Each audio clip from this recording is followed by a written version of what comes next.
Welcome! In this Analysis for Excel quick tip video, we'll discuss combining your own data with the system data in Analysis for Excel.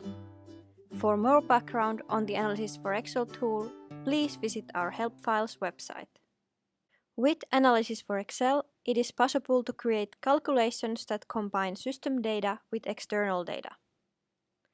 For example, you could have an Excel sheet that you update yourself with projections of future commitments that aren't yet in the system. In the grant detail statement, you have the current expenses that are in the system. You can combine these numbers to create a projection for the amount of future expenses by using normal Excel formulas.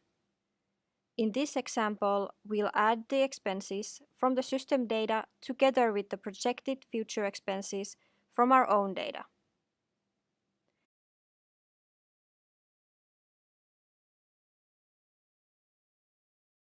Because the commitment items are in the same order in both sources, I can copy the formula for the whole column. I'll also add the totals calculation.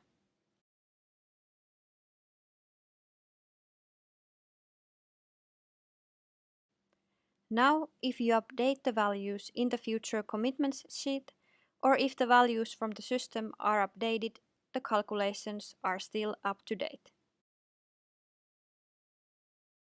Before saving the document to your favorites folder, we recommend unchecking the following properties. From Analysis, Display, Components, uncheck Refresh Workbook on opening, force prompt for initial refresh, and remove data.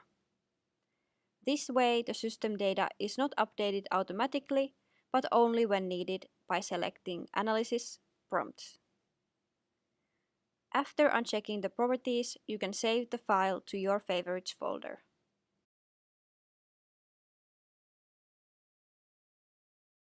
Thank you for watching this episode of BI Quick Tips series. You can find all the BI Quick Tips videos on the Help Files website. Until next time!